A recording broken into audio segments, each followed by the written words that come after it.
Okay, well, great pleasure to meet you, Roderick. I'm a journalist and author, and I've written a fair bit about a subject we will be focusing on today. But I have to start by saying that you will always be for me after the coronation pretty much the voice of God.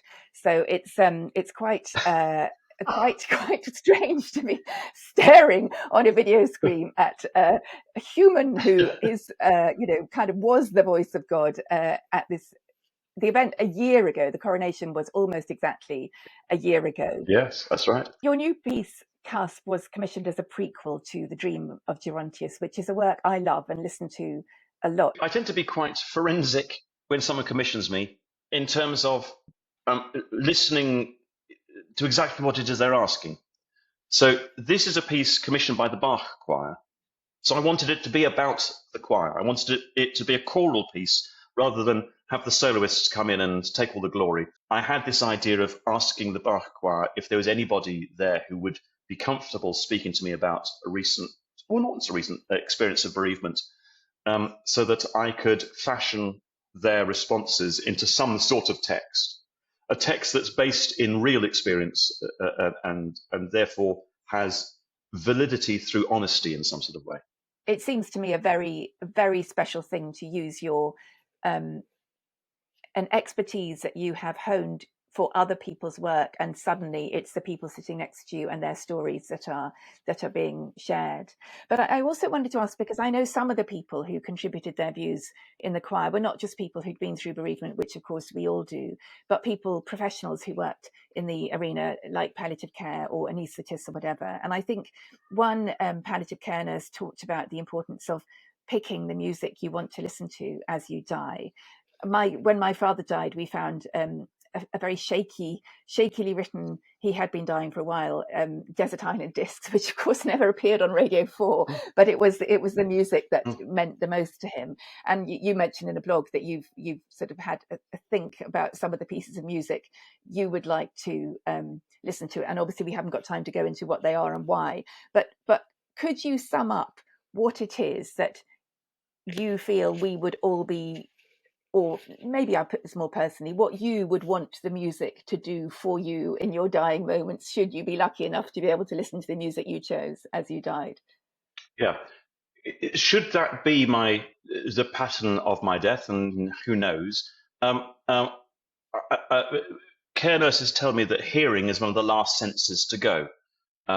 So it's, for one thing, there is the connection between whoever's left behind playing the music and me. That if I've written such a list that your father had written, that I know from that they know that I know that they're responding and communicating to me through those choices. I have no idea what state of mind I will be in at that point. Haven't the foggiest, but I know that music I find calming and reassuring. Funnily enough, on that list are a couple of religious pieces, a requiem or two, but I'm responding not to the religious side of it at all, because that's at the moment that's not a part of me. But I do respond hugely to the consolation within the music, and I imagine that will be calming to me at a time when people can become agitated. They're also, as I had a wonderful hour's talk with a palliative and end of life care nurse, a different one to a different person to the person that Romy interviewed, but actually the messages that we both got from these nurses were incredibly similar, as you might expect, I suppose, maybe not incredible at all, but were very similar. And a lot of this came about because I'd had the experience during the semi-staging of that Peter Sellers did of the Bach St. John Passion. And at the moment of crucifixion, I was just lying on the floor with my arms stretched out in a very simple cross shape. Wasn't standing up. I was just lying on the floor with a single light on me, and various people around me. The evangelist, tenor soloist of Mark Padmore, a very good friend of mine, at my head, and the soprano and mezzo by my arms, just holding my hands. And it occurred to me on so many occasions that this could be how I go. This could be my last experience, just surrounded by people I love with music going on around me. That fed in directly to my desire to write Cusp. Maybe one thing that is gained if you encourage people to think more about death is just also to sort out the practicalities. But the other thing I wanted to mention actually was that since you were the voice of God a year ago and part of history, whether you felt part of history and whether that has changed you at all, and B, the fact that the king then announced he had cancer, and then of course Princess Kate announced she had cancer, and death and cancer has seemed to be more of the national conversation. And whether you think that is the case, and whether you think that's a good thing. Yes, I think the idea of being part of history is something that my feeble brain can't really get a strong hold of. So I don't consider that at all. I consider that I had the most extraordinary and quite wonderful bit part in a very large show, and it's a bit part I was very happy to take part in and enjoy.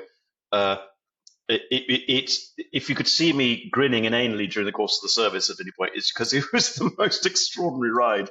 There were lots of people who were very tense on that day because things were organized with, here it comes, military precision. And it really was organized by the military, and it was precise. So it was military precision. So a lot of things riding on that. I was doing something I feel very comfortable doing. I was just singing a few bars and taking part in something. I know how to do that. I felt very comfortable. So I was able to sit there and enjoy the ride, and just it was an incredibly fun day. Part of history, that doesn't compute. I sat behind King Charles a month to the day after his coronation as he witnessed a performance of the 4 Handel coronation anthems. And I sat a few rows behind him for various reasons, and I watched him sit there as the choir sang, "Let the King live, may the King live forever, Alleluia, long live the King, may he live forever." I thought that's such a strange thing to sing to a human being. He's right there.